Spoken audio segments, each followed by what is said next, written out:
আজকে আপনি ডলার করে দিয়েছেন বাংলাদেশ ব্যাংক 109 টাকা, আমি ডলার কিনছি 124 টাকা দিয়ে। এইটা তো কিন্তু আপনি আনতেছেন না, আমাকে দোষ দিচ্ছেন যে এই ব্যবসায়ীরা কালোবাজারি করে, ব্যবসায়ীরা মজুদদারি করে, ব্যবসায়ীরা করে, সমস্ত দোষ ব্যবসায়ীদের। আচ্ছা আপনি বলেন আমাদের এখানে এনবিআর চেয়ারম্যান সাহেব আছেন, উনি দেখেন যে আমার এই প্রোডাক্টের ভ্যালু কত, উনি র মেটেরিয়ালের উপরে দেখেন 124 টাকার উপরে উনি কিন্তু নেন, আমাকে কাস্টম ডিউটি নেন, 124 টাকার উপরে ভ্যাট নেন। আপনি যখন আপনার মন্ত্রণালয় মানে অন্য মন্ত্রণালয় যখন ক্যালকুলেশন করে প্রোডাক্ট অফ দ্য গুডসের কস্ট কত, তখন সে কিন্তু 110 টাকা করে ক্যালকুলেশন করে। অথচ আমি তো 124 টাকা নিচ্ছি, তারপরে ভ্যাট দিচ্ছি, তারপরে কাস্টমস ডিউটি দিচ্ছি, তারপরে আমার ক্যারিং কস্ট আছে, এস্টাবলিশমেন্ট কস্ট আছে, সবকিছু মিলে আমি কিন্তু শাসনের দোষিত হচ্ছি। ব্যবসায়ীরা খারাপ, ওরা দ্রব্যমূল্যের দাম বাড়ায়, ওরাই এগুলি সব কালোবাজারি করে। আপনি কিন্তু একটা সুন্দর কথা বলেছেন of the record before the meeting, আমি আর মাহব ভাই ছিলাম, উনি এটা পাবলিকলি বলার জন্য না, আমি বলবো, আমি এখানে আপনার পাশে বসে আমি খুব ফিল করছিলাম, অনুপস্থিতি ফিল করছিলাম মুহিত সাহেবকে। আমি খুব গভীর শ্রদ্ধা সাথে তার আত্মার মাগফিরাত কামনা করি। অনেক বছর, অনেকটা বাজেট তার কাছে থেকে, তার একটা গুণ, আমার 40 বছর ব্যবসায়ী অভিজ্ঞতা, তার একটা গুণ ছিল, হি ওয়াজ গুড লিসেনার।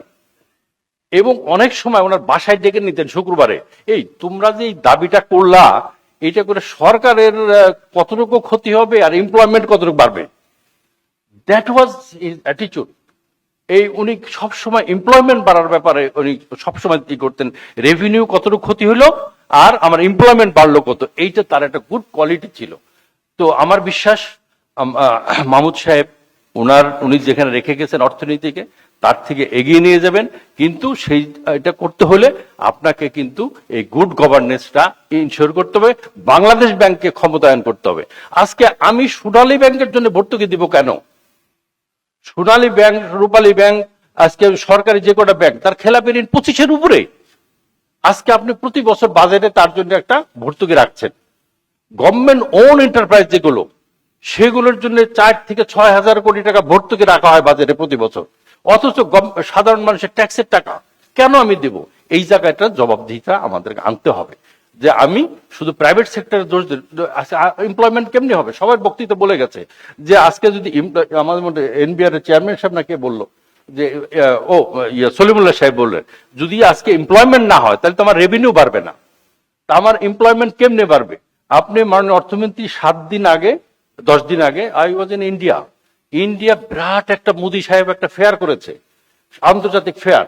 সেই ফেয়ারে উনি নিজে ঘোষণা করেছে 2030 সালে তারা $100 বিলিয়ন রপ্তানি করবে, এবং ঝাড়খণ্ড, তারপর উড়িষ্যা, এরকম কয়েকটা 7টা স্টেটের নাম বলেছেন, এইসব জায়গায় যে তোমরা কোনো বিনিয়োগ করো, 4 বছর পর্যন্ত 80% অফ দ্য খরচ গভর্নমেন্ট বেয়ার করবে এমপ্লয়ীদের।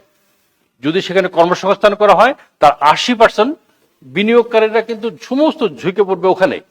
আপনি এবার বাজেট করার আগে আমি যাতে কম্পিটিটিভনেস না হারাই, আজকে ভারতের থেকে কিন্তু আমি $12 বিলিয়ন ইম্পোর্ট করি, চায়নার থেকে করি প্রায় $18 বিলিয়ন মতন ইম্পোর্ট। তা আমার আজকে কিন্তু আমি আমদানি নির্ভরশীল দেশ, রপ্তানি কিন্তু আমি চাপের মুখে, রপ্তানির growth is not that much, 3 to 4%।